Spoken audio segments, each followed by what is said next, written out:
This is the news leader, ABC7 Eyewitness News. Also ahead, a doctor who does some real artwork on the human face, miraculously transforming this woman's terrible scarring into the picture of beauty. That's next. Welcome back to Eyewitness News. Whether from a scrape or a serious accident, scars can leave a lot more than just a disfiguring mark on your body. They can leave terrible emotional damage as well. That's why the work of one doctor is nothing short of a miracle for his many patients. This is the story of one of them. January 4, 1996, May Lou was on board train number 4, heading to the Bronx School of Science, when in an instant, her life changed forever. I must have pushed somebody the wrong way. And so they must have gotten mad, and they came up behind me as I was walking down the steps, and they grabbed my neck from behind, and they started cutting up my face.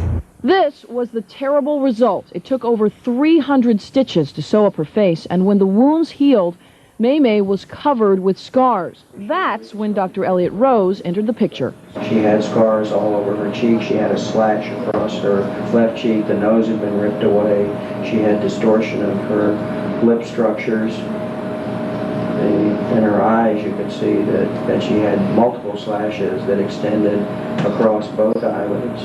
At the time of the initial consultation, I sat May down, and with our very sophisticated computer imaging technology, I was able to show her the changes that could be achieved by tissue rearrangement and ultimately laser resurfacing to essentially wipe out or erase many of the disfiguring scars. What he showed me definitely gave me hope, and I think that's why we chose him. 4 surgeries later, May is the picture of beauty. Just compare her face to 4 years ago. I can see that the scars have been thinned out very well, and with just a little bit of cover-up makeup, it helps a lot, and it doesn't really look like I have much. Oh, joining us now is Dr. Elliot Rose. Thanks for being with us this morning. Good morning, Michelle. Unbelievable pictures. Oh, that was 3 years ago? That was a little over 3 years ago. So what did you do to take care of all those scars? Well, when I first saw May, she was extremely disfigured, as you saw, with multiple scars over her entire face. When she walked in, her head was down, and she looked so emotionally distraught by this event that had, in a 30-second period, totally transformed her life.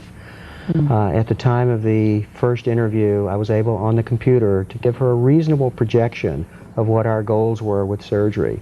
And over a period of about 1.5 years, one major surgery and then several touch-ups and laser treatments, we were able to remove the damaged scar and essentially transform or rearrange the tissue so that we were able to hide those incisions in the creases and planes of the face.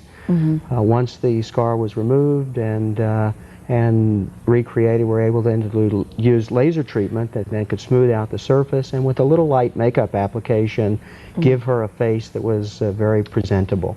Did she have any idea that you would be able to do that?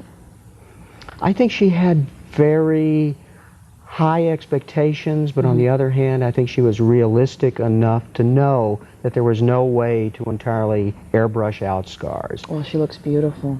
Do a lot of people come in and they want it to happen sort of overnight, this kind of surgery? I think the media has given us a lot of hype that suggests that the bandages can be removed and facial disfigurement can be dramatically altered or eliminated.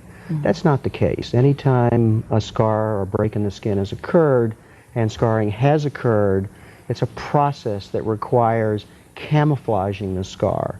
There's no way to totally eliminate a scar. I kind of think of myself as an illusionist who can hide the scars, who can smooth out the scars and create the palette that then can be covered with very judicious application of a light foundation so that people look presentable. And I think that that's the goal that most patients have. It's more realistic, right? When they come in and have had a severe facial disfigurement, their head is down, and with that optimistic, hopeful attitude, they say, "Can you make it so people won't stare at me again?"